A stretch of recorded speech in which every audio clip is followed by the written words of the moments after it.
The Eastern Front, 1942. For the German soldier, it was a frozen hell of mud, steel, and unrelenting pressure. But there was another terror, one that arrived not with the roar of a Stuka or the rumble of a Panzer, but with a whisper. Imagine you are a German infantryman huddled in a freezing trench somewhere in the vast darkness of the Russian steppe. The air is still, too still. Then you hear it, a soft, unsettling, whooshing sound, like the rustle of a giant broom sweeping across the sky. There is no engine noise, no warning, just this ghostly sigh passing overhead. Before you can look up, the ground erupts. A series of small, precise explosions tear through your camp, targeting fuel dumps, supply trucks, and command posts. Then, as suddenly as it began, you hear the sputtering growl of a primitive engine restarting, fading into the night.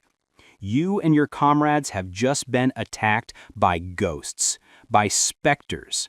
The Germans gave them a name born of this terrifying, almost supernatural tactic: Nachthexen, the night witches. What the German soldiers didn't know was that these phantoms of the night were not ghosts. They were women, young, determined, and flying what was essentially a coffin made of plywood and canvas.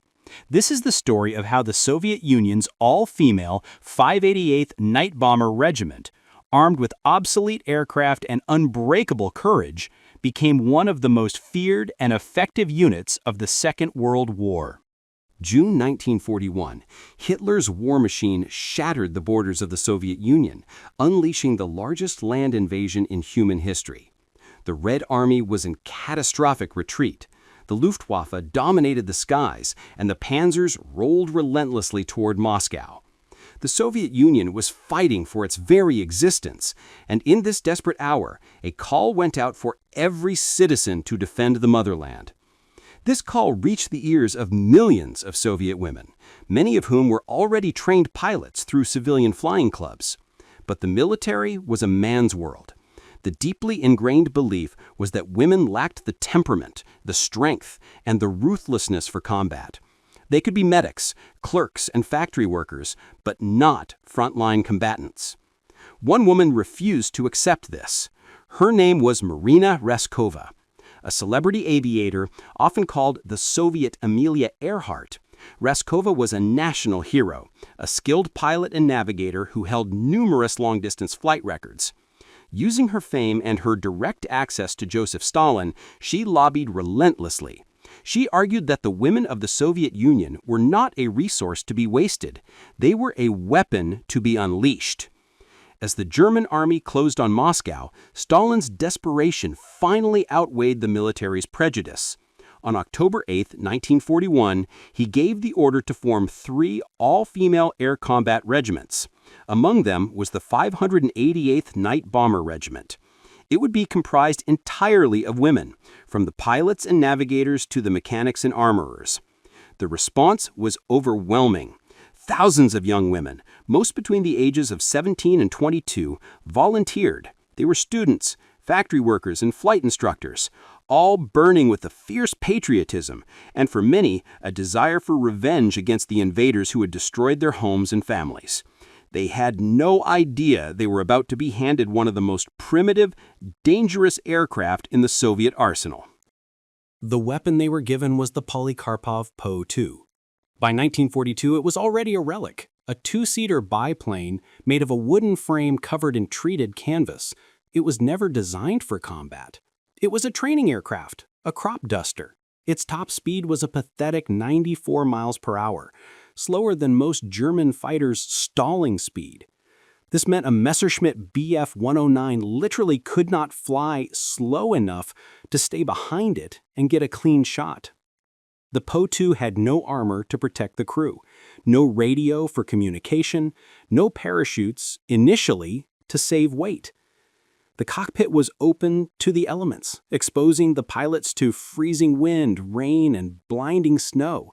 Their only navigational tools were a stopwatch and a map. Their only defense was the darkness and their own skill. The Germans called it the sewing machine for the gentle puttering sound of its engine.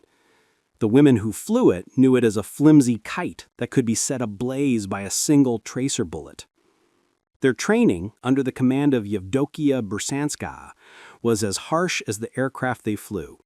At a freezing, windswept airfield in Angels, they were given just a few months to master every aspect of their craft.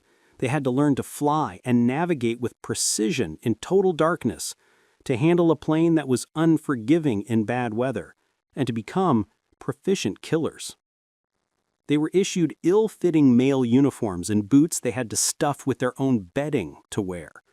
They faced skepticism and outright mockery from their male counterparts, who nicknamed them Duncan's Regiment, a play on a female name, and dismissed their primitive planes as a joke. But these women were forged in the crucible of this hardship. They knew they weren't just fighting for their country, they were fighting to prove that a woman could be as deadly a warrior as any man. They would soon turn the joke into a legend.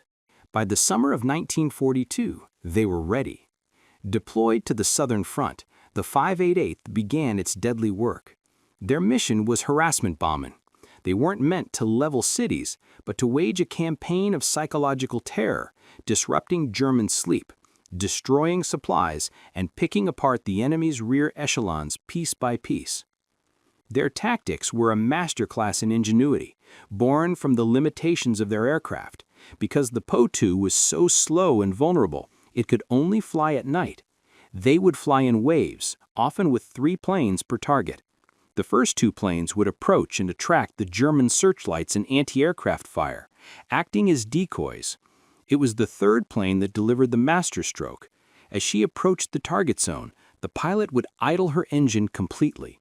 In the sudden, terrifying silence, the Po-2 would become a glider, sailing noiselessly through the dark. This was the source of the ghostly whooshing sound the Germans came to dread. The navigator, often leaning out of the open cockpit, would line up the target by sight and release the bombs by hand. Once the payload was delivered, the pilot would restart the engine and dive away into the blackness. The psychological effect was devastating. German soldiers could never rest. A single Po-2 could force an entire division to remain on high alert all night. The constant fear of a silent, unseen attack frayed nerves and shattered morale. The Germans quickly learned that these weren't just nuisance raids. Anyone who shot down one of these witches was automatically awarded the prestigious Iron Cross. The mathematics of their aerial combat were staggering.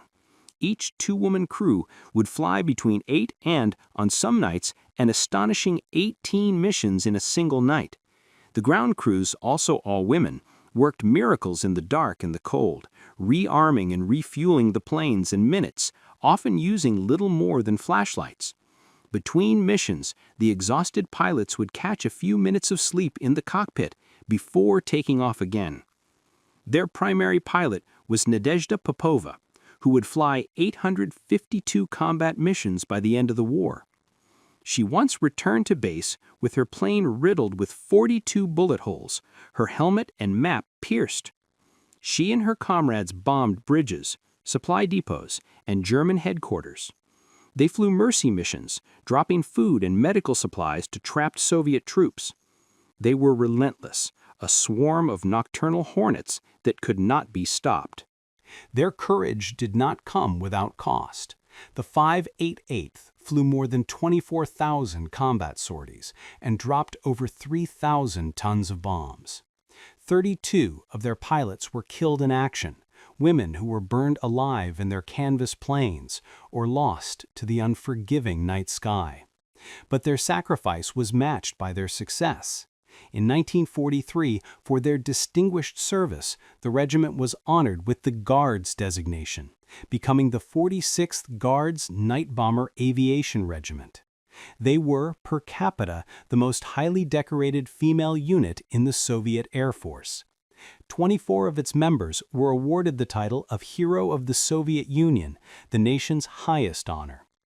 They flew their last mission in the skies over Berlin in May 1945, having harassed the German army from the Caucasus all the way to the heart of the Reich.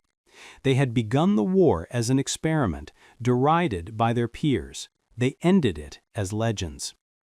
Yet, despite their extraordinary record, their story was almost erased. After the victory parade in Moscow, to which they were not invited, their regiment was unceremoniously disbanded.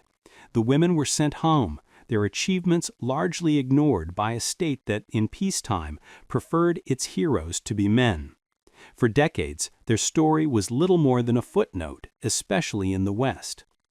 But history cannot ignore the irrefutable facts. These young women, flying obsolete crop dusters, became a weapon of tactical and psychological brilliance. They fought two wars simultaneously, one against the fascist invaders abroad and another against the prejudice that sought to keep them grounded at home. They won both. The Night Witches proved that the color of a pilot's skin had nothing to do with their ability to fly and fight. They proved that the gender of a warrior had nothing to do with their courage. They were not supernatural witches. They were daughters, sisters, and students who rose to an impossible challenge, transforming mockery into respect and their enemies' laughter into a scream of fear. They were the silent ghosts of the Eastern Front, who wrote their extraordinary achievement in fire and smoke across the night sky.